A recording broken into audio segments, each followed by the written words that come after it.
अस्सलाम वालेकुम, कैसे हैं आप सब। मेरा नाम है सहार अली। उर्दू स्टोरी चैनल सहार वॉइस में आप सबको खुशामदीद। हमारी वीडियोस आपको अच्छी लगे तो वीडियोस को लाइक करके चैनल को सब्सक्राइब कर दें और नई आने वाली वीडियोस के अपडेट के लिए बेल आइकन को भी प्रेस कर दें। जैसा कि आप सब जानते हैं कि आजकल शादियों का सीज़न चल रहा है। हमारा भी लास्ट वीक शादी में जाना हुआ। वो शादी मामा की कज़न की बेटी की शादी। अब हमारा जाना बहुत ज़रूरी था क्योंकि वो मामा के ख़ानदान की शादी थी। अब मना करने की ताकत तो अब्बू जी में नहीं थी, तो हम किस खेत की मूली हैं। सो हम लोग वहाँ चले गए। सबसे मिलने मिलाने के बाद मेरी मुलाकात एक आंटी से हुई जो बहुत ही पुरजोश अंदाज में मुझसे मिली। कहती है कि तुम साहर हो ना। मैंने कहा जी। तो कहती है कि छोटी सी हुआ करती थी, अब तुम कहानियाँ बनाने लग गई।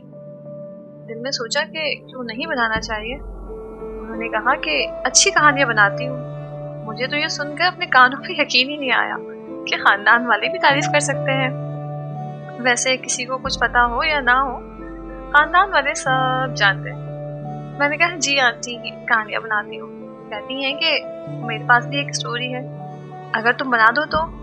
मैंने कहा जी जी क्यों नहीं, आखिर आप मामा की कज़न हैं। हम दोनों बैठ गए और उन्होंने अपनी कहानी मुझे सुनाना शुरू कर दी।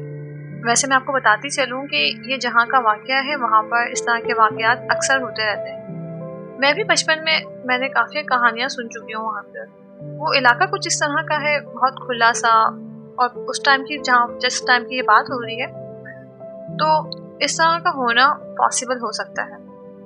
तो चलें कहानी को शुरू करते हैं उन्हीं की ज़बानी।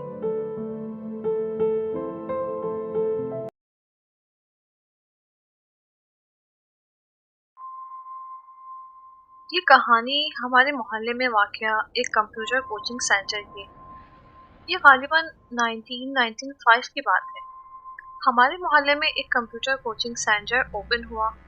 ये हमारे लिए बहुत ही नई बात थी क्योंकि हम गरीब फैमिली से ताल्लुक़ रखते थे।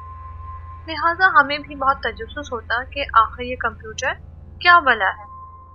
इसी तजस्सुस में मैं और मेरे दोस्त जो मेरी तरह गुर्बत के मारे थे, अपना शौक़ पूरा करने और इस नई चीज़ की जानकारी हासिल करने के लिए रोज़ कंप्यूटर सेंटर के बाहर जमा हो जाते और जैसे ही मौका मिलता अंदर झांक लेते। बहुत से टीन एजर लड़के वहाँ कंप्यूटर सीख रहे होते थे, लिहाजा हम लोग भी बड़ी हसरत और शौक़ से उनको देखा करते। एक मरतबा दो स्टूडेंट्स की आपस में किसी बात को लेकर तकरार होने लगी। बात बढ़ते बढ़ते इतनी बढ़ गई कि मास्टर साहब को बीच बचाव करना पड़ा। आखिर बड़ी मेहनत के बाद मामला रफा दफा हुआ। अगले दिन वो दोनों स्टूडेंट गैर हाजिर थे। ताज्जुब तो हुआ, लेकिन किसी ने भी इस बात को संजीदा ना लिया। लेकिन जब अगले दिन भी दोनों ना आए तो मास्टर साहब को तशवीश हुई और उन्होंने कुछ बच्चों को उन दोनों स्टूडेंट्स के घर रवाना किया। जब बच्चे वापस आए तो उन्होंने बताया कि एक बच्चे का घर का एड्रेस गलत निकला और दूसरे की हालत उस दिन झगड़े के बाद से बहुत ख़राब हो गई थी। मास्टर साहब ने जब ये सुना तो अपने शागिर्द की खैरियत दरियाफ्त करने उसके घर की तरफ चल पड़े। हम भी उनके पीछे पीछे हो लिए। जैसे ही हम उनके शागिर्द के घर पहुंचे तो उस बच्चे के वालिदैन ने मास्टर साहब का और हमारा बहुत अच्छी तरह इस्तकबाल किया। मास्टर साहब ने जब उस बच्चे के वालिद से अपने शागिर्द की खैरियत दरियाफ्त की तो उन्होंने बताया कि उसको जिन का साया हो गया था।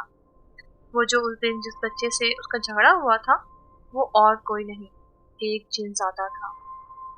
उसके वालिदैन हमारे बच्चे से बहुत नाराज़ थे और उसको तकलीफ में मुब्तला करके चले गए। उन्होंने एक बहुत बड़े आलिम से उस बच्चे का इलाज करवाया तो अब उसकी तबीयत काफ़ी बेहतर है, लिहाजा वो अब भी खौफ में मुब्तला है।